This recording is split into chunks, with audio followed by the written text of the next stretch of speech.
In this episode of Motive Garage presented by Sparesbox, we tear JET200 apart so we can put it back together, bigger, faster and stronger.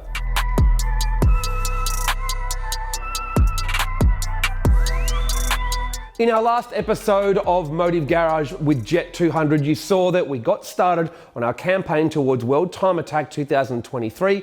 We got the Ross Performance Dry Sump, we got the Haltech Nexus R5 and new IC7 dash for the car, and we took it over to CS Engineering to mount the tank and move the electronic power steering reservoir. Well, now it's back at our shop, and we have a lot to do. We need to tear the car apart. We need to get all the wiring out of it. We're going to get the engine out so we can pull off the old sump, put the new sump on. We're going to pull the oil pump off and empty the inside of it out. Check the bearings while we're at it. We've got things to send off for ceramic coating and powder coating. There's things we want to change. There's heaps to do, so let's get into it. Rob Arbolino's back, our crew chief from last year's World Time Attack. He's here to help me pull the car apart because, well, last year we found a few maintenance issues, right? Yeah, something like that, yeah. Essentially, Rob wanted to be here to pull the car apart so he could work out a few things we want to change when we put it back together to make it easier to work on. And obviously, if you're going to be the crew chief of the car, well, you need to know the car inside and out. So our job today is to basically get the engine out, pull the sump off, take a look at the bearings, get everything out of the car, and then basically work out our plan of what's going to go back in. So let's tear it apart. Nice jumper, mate. That was easy.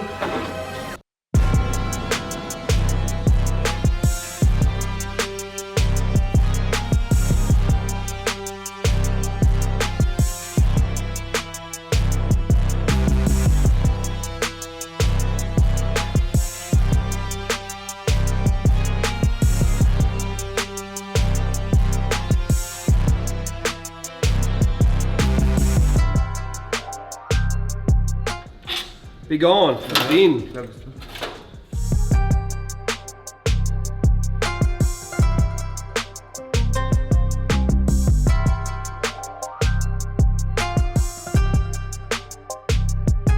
Spin me right round, Rob. Spin me right round. Ooh. Oof. Look at this one.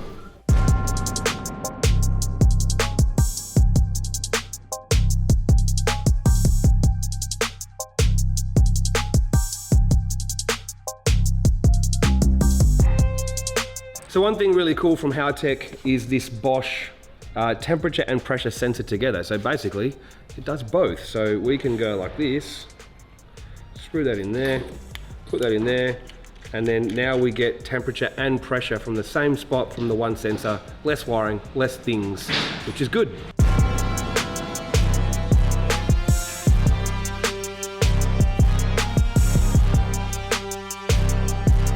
What makes this one a bit easier? Well, it's much easier not having to cleanse the elastic every time you pull it off, but an O-ring always makes it seal better, nicer to work with.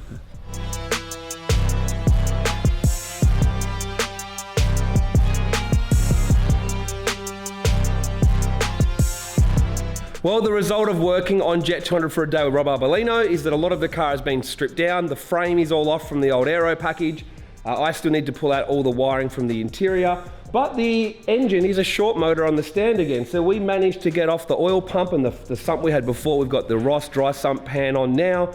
We've emptied out the oil pump, put that back on. We checked the bearings and basically have everything stripped off because we need to send a lot of things off to get powder coated and tidied up, etc. So yeah, we're doing pretty well.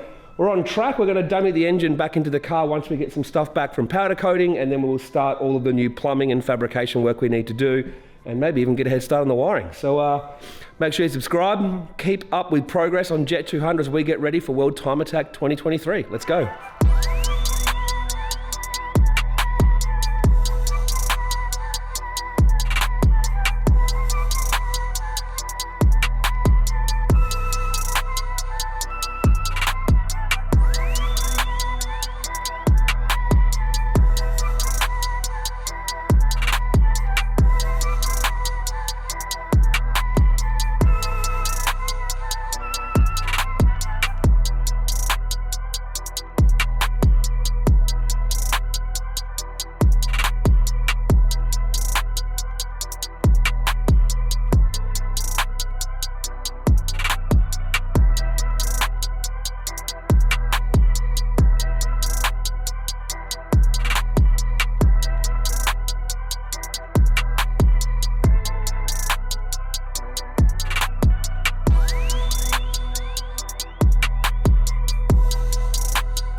Well, we've got a lot done. We've managed to fabricate some of the new things that we needed, but there's things off getting powder coated and things off getting ceramic coated. So now we have to play a little bit of a waiting game as a bunch of things circle back around so we can start putting them in the car permanently very soon. Make sure you subscribe and stay tuned for more JET200 action.